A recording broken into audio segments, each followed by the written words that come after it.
public will be permitted, but the public can't access this meeting while in progress by Zoom Video Communications, Inc. Members of the public attending this meeting virtually will be allowed to make comments if they wish to do so during the portion of the hearing designated for public comment by telephone, cell phone, or personal computer using Zoom. As always, some guidelines for participants. Please utilize the chat or raise hand function to address the board. Participants will remain on mute until they have been addressed by the board, and participants are required to display their first and last names. All of that said, by tradition, we will start with a roll call of present members. I am Brian Barabee. Sumitra. Dan Laura Bothwell. Stevenson. Laura Stevenson. All right. So first up this evening, the Bolton Conservation Commission will now open a public hearing under Mass General Law, Chapter 131, Section 40, and the Bolton Bylaw, Chapter 233, to discuss a request for determination of applicability for the Taggart Forest Land Conservation Project. Lauren, do you want to? I'm trying to think if you want to. I was trying to think some of the images up, but generally, for members of the commission, this is an RDA that we had Rebecca put in. This is for Taggart Forest Land Maintenance. This is associated with that forest stewardship plan that we had voted in to apply to the Taggart Forest Land. If you look in the packet at all, you'll see it's basically an invasives management project. It's using somewhat of a new technique for some of the buckthorn in some of those wetter areas. It's basically cutting it down under the water line to try to flood it out rather than pulling it out and dealing with turbidity and that kind of disturbance, or using any kind of pesticides, herbicides, anything like that. It's cutting it under the water line and seeing if it will drown out. So it's a process we're going to try. It's not really invasive, and it's one that may need to be repeated throughout, kind of as the invasives management goes through. It's kind of a process they may need to repeat a few times to see if this is really a viable process and if it's actually going to work for the Taggart Forest Land. I read through briefly the RDA proposal. I did not really have any questions or issues with it, but do any commission members have any comments, questions, or thoughts regarding the RDA for the Taggart Forest Land? What was the timeline on it? It's a good question. I would say, Lauren, do you know offhand? I don't. I'm just looking through my notes to see if it was mentioned by Rebecca, but I don't think we have a timeline written out for this. I know. Go ahead. Sorry. I know, like, if we're spraying poison ivy or bittersweet, though we may spray it multiple times in the year, the best time to spray it is August, early September, whatever, in that timeline where the nutrients are going down into the roots to build for the next year. So I'm wondering if it's done around that timeline and it's under that's pulling the water in and suffocating it that way. I don't know. I'm just throwing it out there for a suggestion. It makes a lot of sense to me. Yeah. And I was looking at the RDA, and again, I don't see a timeline on it. So I basically think it's somewhat of an open project. So it would be 3 years to get it done. I don't see why we wouldn't be able to suggest that to Rebecca. Let me see if there's any part of the annotated too.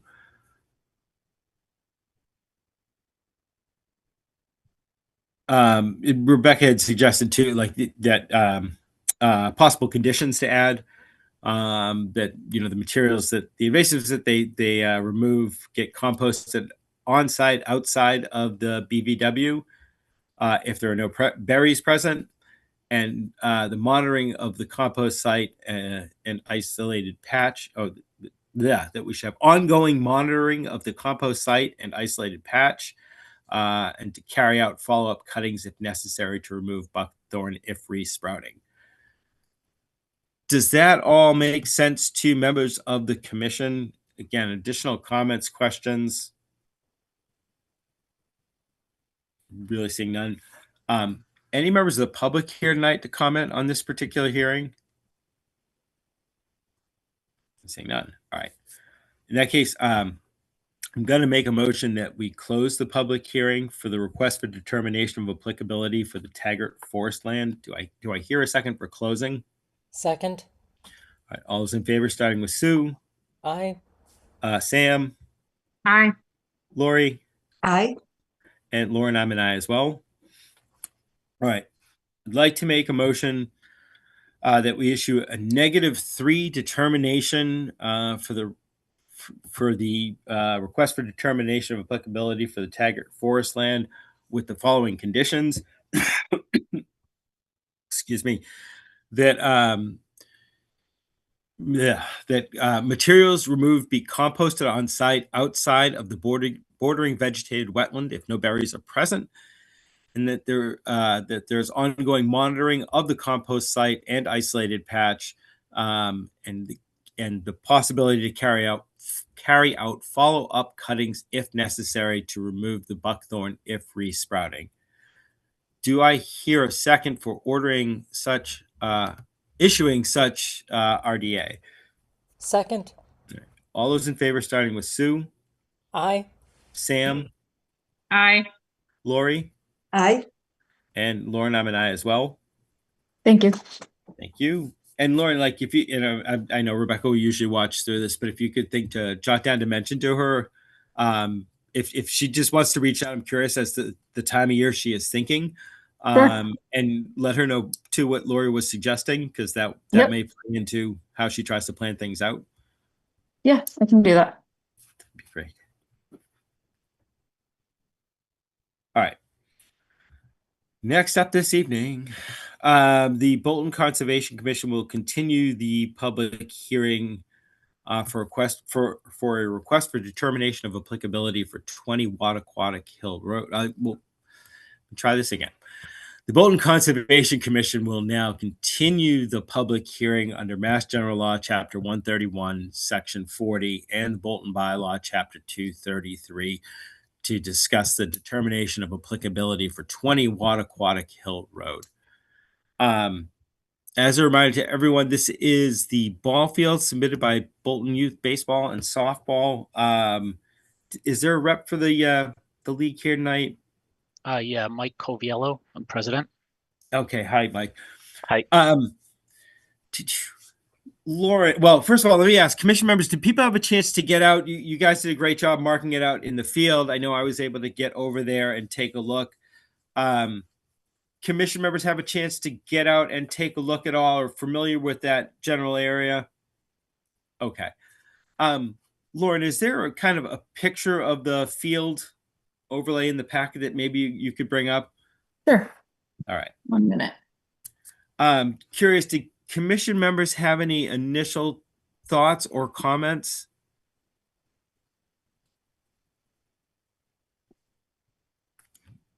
Not seeing any. Okay. So Mike, I was looking at this and trying to talk to Rebecca about this as well. There is, in my understanding, at least under Mass General Law and the DEP, there is exemptions for fencing that can be made, and fencing, this type of netting could be kind of considered the same, similar to the fencing. Under the Bolton bylaw, there really is not. There's no real exemption for putting in something like that. Mm-hmm. However, there is mitigation that can be done so that there is basically what it says is no net loss to the resource area, basically. Looking at the project, it sounds like you're putting in 4 posts, correct? Correct. Yep. Okay. What would you say the diameter would be of those posts? The exact diameter. Hang on Yeah. a second.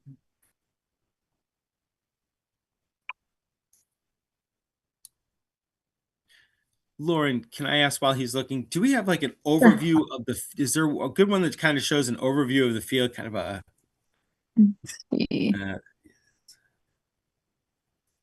just the state debt area. yeah. Okay. That's kind of what you're might, looking for. yeah. And could you kind of zoom in a little bit on that corner? 1 minute. All right. I think that's the best So- I can do there. Yeah, no, I totally get it, and I'll hope we might need to be able to look at something else. But Michael, were you able to find kind of either a diameter or kind of a guesstimated diameter? So it's definitely going to be under 8 inches because it's Yep. an 18-inch footing. Yep. My guess it's probably around 6 to 7. I don't have an exact diameter though. Yeah, I was kind of assuming it would be about a 6-inch diameter or so. Yeah. Yeah. So, and this is for commission members. This is kind of what my thinking was, kind of looking at how this has been used historically, and knowing that there really is some significant resource area right there in the corner. It would seem to me if it was a 6-inch diameter, we would be losing approximately 2 square feet, right? 2 square feet of resource area that would become impervious, basically. And again, that's a very rough estimate. That's 4 posts at a 1/2 inch diameter, knowing it's going to stay natural lawn surrounding that, knowing there's going to be no roof over the hitting cage, all of this stuff, right? It seems like we're losing approximately 2 square feet of permeable area. When we've looked at mitigation in the past, people have been able to kind of transform sections of their lawn basically to renaturalize it and re-bring it back.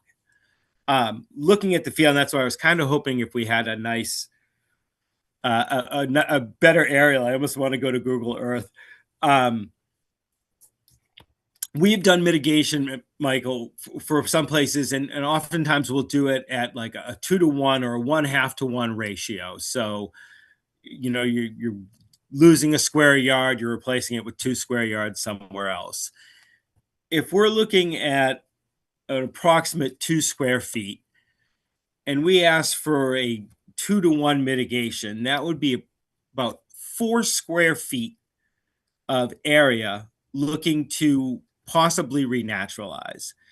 And what I was trying to see is there, and again, if you can picture 4 square feet, especially if you maybe come a foot out from where the existing wood line is, 4 feet across and a foot back in, it's generally not a huge area. And I was trying to think for commission members, if there is a patch closer to where that really wet area is in that corner, right? Maybe behind the screen, behind like the catcher's mound before it reaches the woods. If there's some other area in that corner where we could reclaim, we'll say 4 square feet, which would be a 1.5 to 1, at least, if not a 2-to-1 mitigation ratio. Would that be kind of more beneficial to us? Seeing how, again, I know these hitting cages, they were never really permitted, but they kind of have been there and in use for years. This is clearly like the town baseball, softball field. It's really what it gets used for. And I was trying to think if we were to do something like that, it would kind of allow it to stay how it's being used, but at the same time, reclaim some area close to that really wet section, and offer that a greater degree of protection than it currently kind of has. That's kind of what I was reasoning out and looking at in my head when I was down there kind of looking at it. I don't know if others have thoughts or feelings on that. I got a question, Brian, if you don't Please, mind. Michael, go ahead. So the original softball cage had 20 poles, and we're taking it down to 4. Does that count as a mitigation? No, the original one wasn't permitted. So the original one should never have been there. That was honestly my first inclination was, okay, it's a slight improvement. It's something we should be able to condition. But Rebecca looked back and it was never approved to put those 20 posts in, and they are in a resource area. So it kind of resets that to 0. And that's why that was the first thing I really had possibly looked at. but then this is kind of where I've come to since then. Again, like the Mass General Law would allow us to kind of do this as an exemption, saying that fences and fence posts can be exempt in a situation like this. The town bylaw doesn't account for that. It doesn't allow that exemption.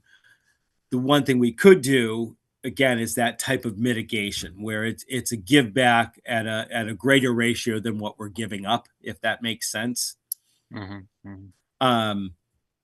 And again, I'm glad you're here because I want to make sure it's possible. And I was trying to think, again, 4 square feet is, if you come a foot out from where, like, the tree line is now, 4 feet across, foot in, you're not really losing that much. It regrows over the course of a season or so. It's a relatively small patch, and I think it would allow us to create the proper exemptions. That's just, again, we're kind of stuck with town bylaws on what we can or cannot allow. And that's just kind of a way I thought that would actually kind of work for everybody's purposes. I don't know if that's not workable for you. And I haven't discussed this with other commission members, so I'd really want to get their input as well. And we'll come to members of the public too afterwards. And I'm sorry, I went on way too long there. And so commission members, do you understand kind of what I'm proposing? Do people have other thoughts, questions, concerns? I definitely understand what you're getting at, Brian. And I guess my ultimate question is, since it wasn't permitted, we can't have it be a pre-existing non-conforming structure, correct? That was my understanding. I think Rebecca looked into that too. And Lauren, that was my understanding. Lauren, was that yours as well? Or that was my understanding as well. And the structure previously does not predate anything that would require that, correct? Like it didn't come before any of the state bylaws, or, I know that that's a really old structure, but then it would kind of forego it, I guess, is my thought. That I think you're correct, and I think that's not the case, unfortunately. Okay. Hi, this is Danielle Bradbury. I don't know if I'm allowed to speak yet as a member of the public. No, please go ahead, Ms. Bradbury. Sure. So not to, get stuck on the details, but we think that it wasn't in place before the bylaws, or do we know that it wasn't in place? Oh, that's a good question. Well, it would be like you would have had a file after the Wetlands Protection Act, the state Mass General Law came into play, just based off the distance to the wetland that I know that corner is. And I want to say that's the 1970s. 72. Thank you. So, and again, it could predate 72, but I don't think it does. And if that's something we want to look into, that I'm more than happy to continue this. So if we can kind of look into that, but I doubt it's going to predate 72. I'm just not sure. Okay, and then I guess my other question is the area of mitigation, how close in proximity does that need to be to this structure? Or could we have a place of mitigation elsewhere within this parcel of land within the yellow lines? In theory, it should be closest to the resource area, the resource that's being affected, which in this case is kind of behind where the batting cages are, or the hitting cage would be. Mm-hmm. If there's a different area, like I would think we would consider it, but generally speaking, it's supposed to be, moving within the same resource area, or a bump out on the same resource area that's kind of being affected, or closest, if that makes sense. Okay, I'm hoping we can get creative with a solution that's both going to provide the area of mitigation and then also provide the batting cages for these athletes. Yeah, and I was going to say, I think we can, but Sue, did you have a question or a comment? Yeah, well, I was just looking up on Google Earth at historical images, and it looks like it doesn't show up on satellite before 2008. So, yeah. Prior to all the field over there, that was actually a horse corral that they used during the Bolton Fair. That was there for a long time. It always had a horse corral type structure over there. Sue, do you still have Google Earth up on the site? Yeah. Would you mind sharing your screen? Just if you could pull up the present day map, sharing your screen and. Let me figure out how to get back to present day. Give me a second. No problem. I understand.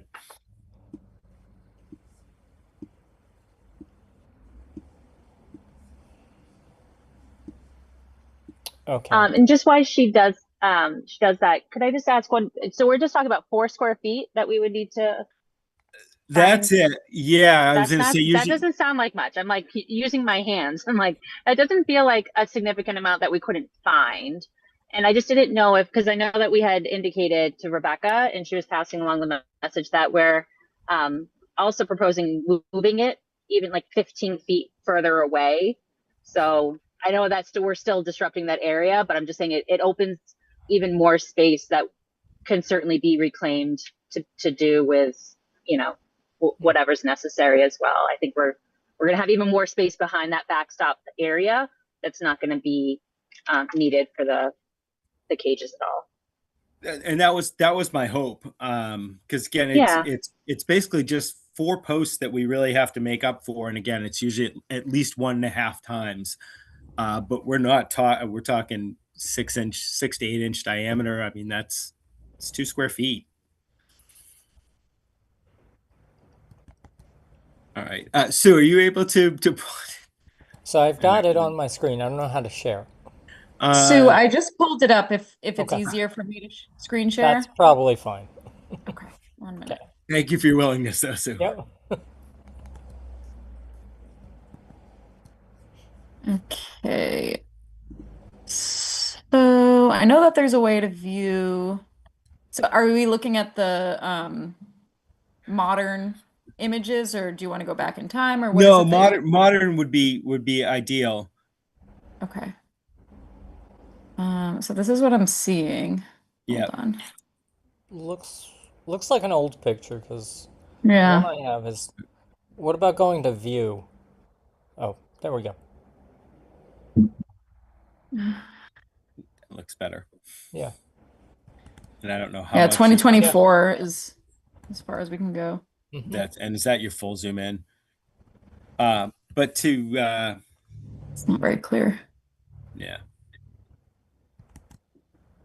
But to Ms. Town's point, I think especially again, if you're willing to move it, forward or closer in a few feet, and that picks up an extra foot or so in the back where you can just renaturalize and just allow it to regrow. I'd just put up stakes so it doesn't get mowed basically for a couple seasons. And I think that would fulfill the town's bylaws regarding this type of project, basically on a field used with this type of, regular use for as a ball field for many years. So I'm confused, Brian. You're saying moving it would suffice, because I thought we had to look. No. I mean, it would be renaturalizing close to the wetland, right? Okay. But if you were to move it a few feet forward, that would give you a few extra feet between the back of the net and the wetlands, which is the area you could possibly renaturalize. Yeah, because we're talking about, see where those bleachers are, the shiny piece right here. Ones. Yep. So that gives us a 15 feet. Those are 15 foot wide. And I think it's like 12 inches between the batting cage where we marked and the actual bleachers. So we were thinking of sliding it down so that the front end of it is flush with those bleachers, and then move the bleachers over. And that gets it further away from the wetlands. But then on top of that, you're saying we need 4 feet of reclaimed space. Yeah, renaturalized. So if you, can you scroll down a little bit? I don't think she Or can. yeah, just blow up. Okay, so yeah, right there. That's good. Okay. So there is a fence that goes from the visitor's cage out to first base. Yeah. That has posts on it. What if we remove that and then that was, if that was 4 feet? Oh, That so it would would be, give you 4 feet, likely 4 yeah, feet yeah. within the number of It's posts. Yeah. as I say, 4 posts for 4 posts, right? So it would be basically, it's many, but it's usually it's a one. I think I don't. Would you want to remove that fence? I don't know if it's. so that, I mean, the purpose that it serves is really more crowd control, but no one goes over Yeah. there, right? Well, So that might be. they all watch from third base. And it's, you know, I mean, Well, they do use that, Mike, in middle school. The away team would sit over there. but do they need a fence there? Yeah, the foul balls would go over there and slide up that fence line pretty good. But I really don't think 4 feet behind the backstop area, like where we marked off now that we're going to not use. I don't think 4 square feet's going to be an issue for us to mark off, let it grow, and not mow that space. I don't. Okay, that doesn't but concern me. that to me sounds like we're talking 2 different things. So I think that's something that we have to do. But on top of Yeah. that, we have to reclaim 4 feet of pervious space, that impervious space, excuse me.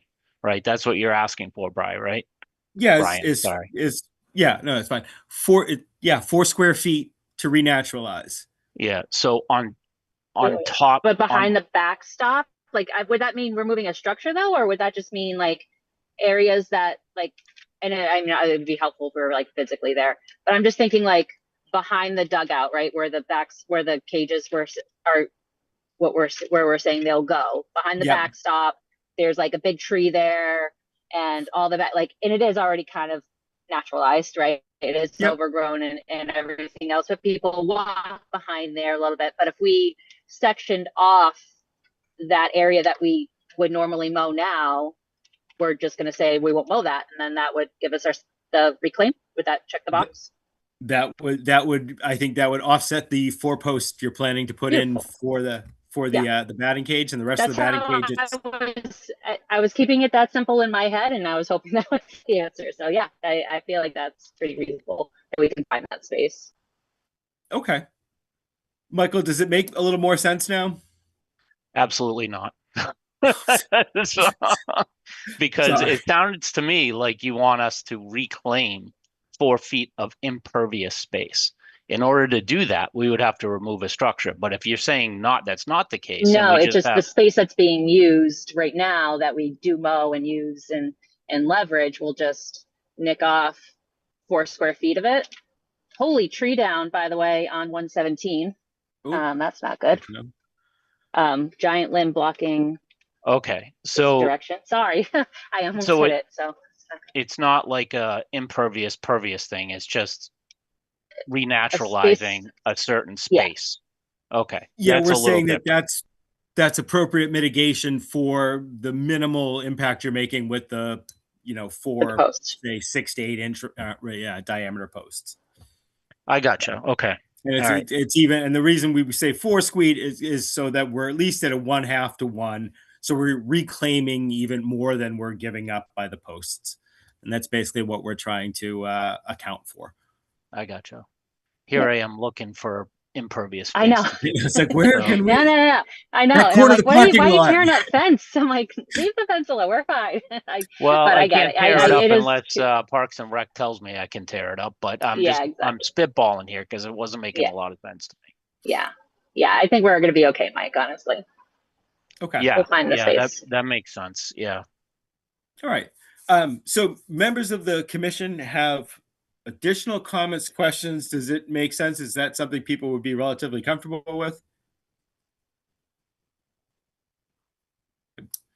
All right. In that case, let's see. So I'd like to make a motion that we close the public hearing for the request for determination for 20 Wattaquatic Hill Road, map 4.C, parcel 12. Do I hear a second for closing?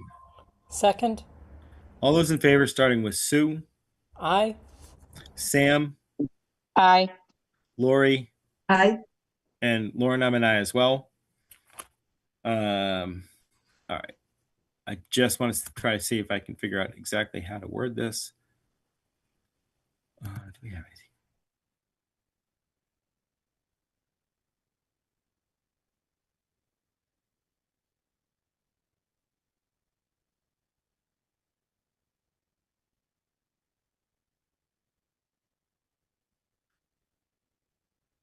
anything? Okay. I'd like to make a motion that we issue a -3 determination for the request for determination of applicability for 20 Wattaquatic Hill Road with the following condition: that 4 square feet of currently maintained lawn be renaturalized in an area that abuts the wetland resource closest to where the new posts are going in. Do I hear a second for that determination? Second. All right. All those in favor, starting with Sue, Aye. Sam, Aye. Lori, Aye. and Lauren, I'm an aye as well. Thank you. All right. So that's all set.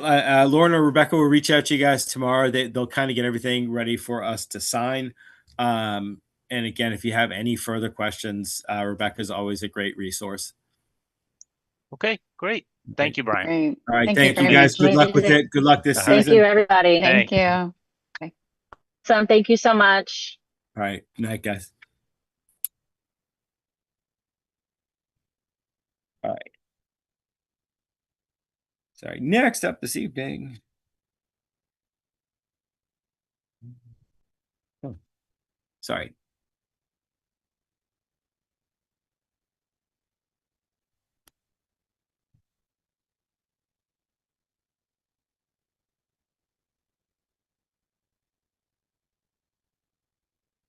Sorry, I had my agenda up and I lost it. Apologies. All right. So next up this evening, we have a request for a partial certificate of compliance for 0 Berlin Road. It's the culvert replacement. This is DEP file number 112-0737. I know Rebecca did do a site visit for this. I don't believe she had any questions. Sorry, I'm pulling up my annotated agenda too. All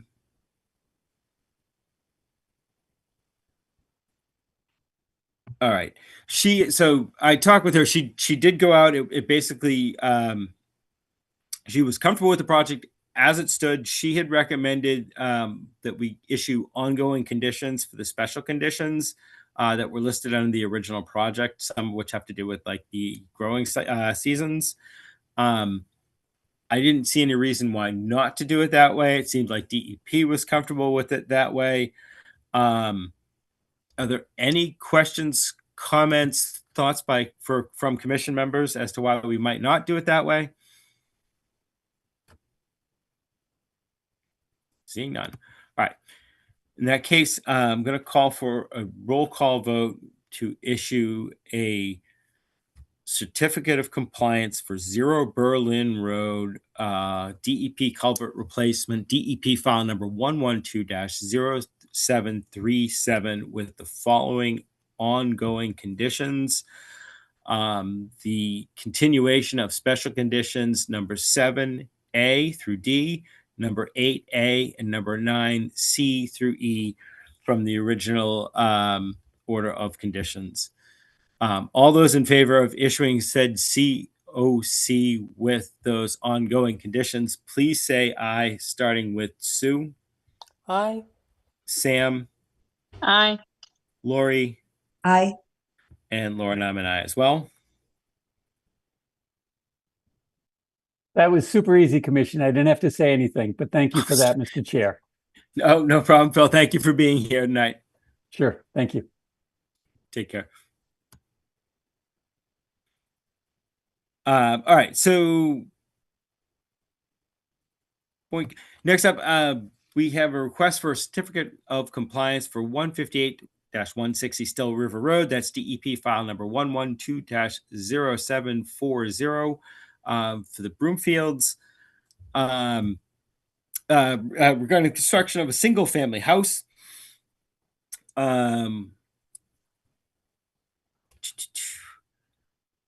So I'm just looking at Rebecca's notes. Sorry, she had similar notes for this one. She didn't have concerns with issuing the COC, but she was requesting that we consider ongoing conditions identified under the special conditions sections 1, 7, A through D, 8A, and 9, C through D in the original NOI. Looks like the applicants are here tonight.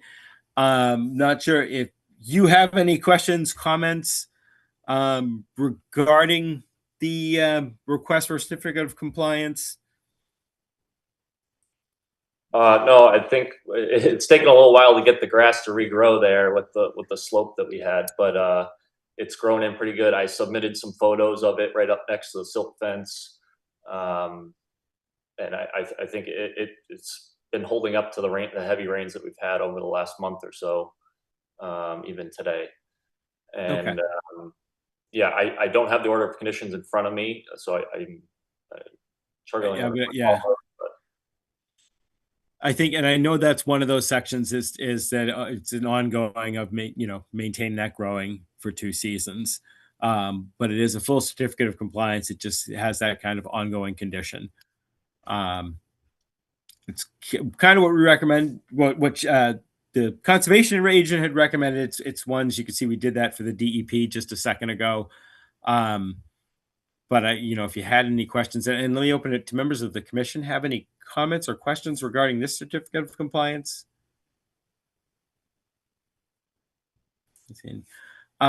Lauren, I don't know if you have quick access to the NOI for this.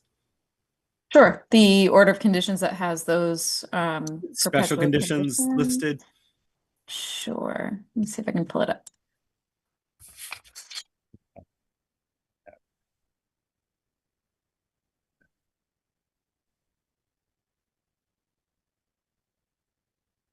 Okay, here it is. So in the special conditions, there are a few sections, that were highlighted that say this shall be a condition in perpetuity. So there are several throughout the special conditions that we can see here that are listed in Rebecca's notes that you had listed off. Was so 1? Yep, so 1. So the perpetual conditions that fall under 1. Yep. These 2 here. And then it was 7A through D. Yep. So that has to do with, clean fill and making sure that fill isn't getting put into the resource areas. D, and what was the associated with? Yep. Is this? I can try to zoom in a little bit. Thank you. If that helps everybody. It was the stockpiling, no stockpiling. And I was going to say these are all marked as in perpetuity to begin with, as you had mentioned. Could you look at 8A? That was... Vehicles shall neither enter nor disturb in any way resource areas beyond the designated work area. And then 9C through D. Yeah. No herbicides, pesticides, fertilizer within wetland resource areas. Mm-hmm. And they're both in okay. Yep. Okay. Right. Those all seem very reasonable and standard. So. Yeah, and I was going to say it was written that way into the original NOI, so we would normally add those in for that reason, anyways. And again, hopefully there's nothing too way out of the ordinary there. that all seems fine. Yeah. Perfect. Members of the commission have any questions, comments, additional thoughts? No. Any members of the public here tonight to comment on this particular hearing? Brian, just one more Please. question. Yeah. What do you got? It seems obvious, but I assume this would mean that we can remove the silt fence. Yes. Yes. Yeah. Unless that, and that wasn't in any of the ongoing conditions, in perpetuity conditions that we had there. So once the COC gets issued, you're allowed to remove the silt fence, is my understanding. Right. Very good. All right. Any other questions from members of the public? Seeing none. In that case, I'm going to call for a roll call vote to issue a certificate of compliance for 158-160 Still River Road, DEP file number 112-0740, with the following ongoing conditions identified under the special conditions section of the NOI, conditions number 1, number 7A through D, number 8A, and number 9C through D. All those in favor, please say aye, starting with Sue. Aye. Sam. Aye. Lori. Aye. And Lauren, I'm an aye as well. All right. And again, that's all set. I think either Lauren or Rebecca should reach out to you tomorrow with the details of that, but you guys should be all set. Thank you so much. Thank you, Brian. Thank you. Have a good night. This is a situation where the silt fence really did its job a number of times over the last couple of years with all the construction going on. And I spent a lot of time shoveling dirt and debris off of that silt fence. So it's sometimes you see them and it doesn't seem necessary. This was definitely necessary. You guys had the right pitch going down there. Yeah. Yeah. Well, I'm glad it caught it, and thank you for maintaining it. That's one that we see oftentimes is people putting the silt fence. It's working, but they just don't maintain it. They won't shovel it out at all, and it overtops. And thanks for maintaining it all along. Yeah, it definitely did its job. Good to hear. Thank you. Right. Yeah, you guys take care.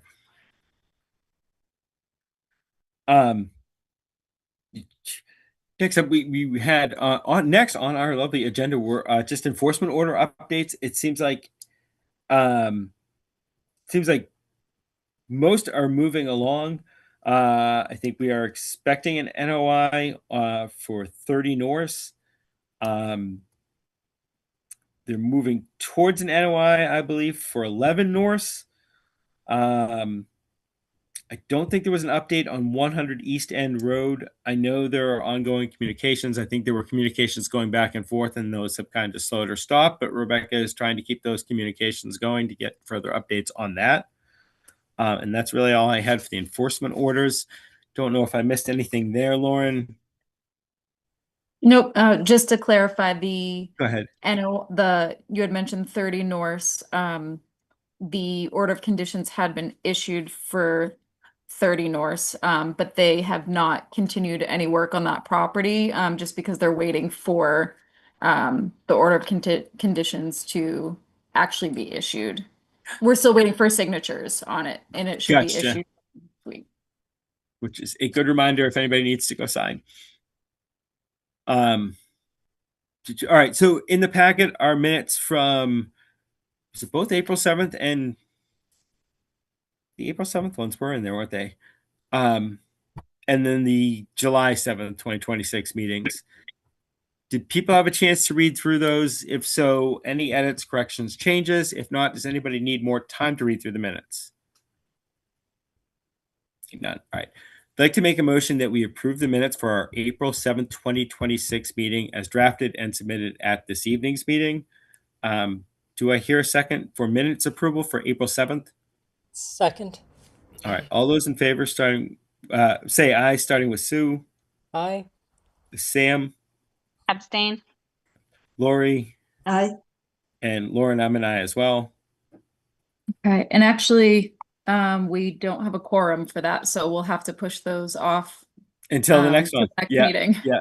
And I know Sam wasn't at that meeting, so yeah. Yeah. All right. But Sam was at July 7th. So any edits, corrections, changes to the July 7th, 2026 meeting minutes? If not, does anybody need more time to read through the July 7th, 2026 meeting minutes? I'm gonna have a question right off before we go further. So Go I ahead, was please. only around for half of that meeting. So, but I watched it on YouTube. Does that count? That does. So if Okay. you've watched it and you reviewed the minutes, then that you should be fine to vote. Okay. Cool. No, thank you for double checking that. Yeah. All right. In that case, no edits, corrections, or changes that I'm hearing of. I want to make a motion that we approve the minutes for our July 7th, 2026 meeting as drafted and submitted at this evening's meeting. Do I hear a second for minute approval? Second. All those in favor, please say aye, starting with Sue. Aye. Sam. Aye. Lori. Aye. And Lauren, I'm an aye as well. Thanks. No current updates on the Forest Legacy Program. I know the select board approved the land steward. It is, I think, try this again. I think Rebecca is reaching out to kind of offer the position and just make sure everything is basically set up before this person then accepts the position. But I believe the select board at least has given their approval. Thursday, so 2 days from now, Cops and Bobbers, the Learn to Fish event at Bower Springs is going on. There's already 42 people registered. People can register up until that day. So for all those people watching at home and waiting for the last minute of this meeting, if you haven't had a chance yet, it is on the town's website. It is this Thursday, the 23rd, Learn to Fish event at Bower Springs. As far as I know, that is all we have, Lauren. Is there anything I have missed on this evening's agenda? Nope, that's it. That is excellent. Commission members, anybody have any new business? Anything they want to see added for our next agenda? Seeing none. I'm going to make a motion that a motion to adjourn our July 21st, 2026 meeting of the Bolton Conservation Commission. Do I hear a second for adjourning? Second. All those in favor, starting with Sue. Aye. Sam. Aye. Lori. Aye. And Lauren, I'm an aye as well. Okay, thank you. Have a good night, everyone. All right. Thank you Thanks. all. Take care. Good evening.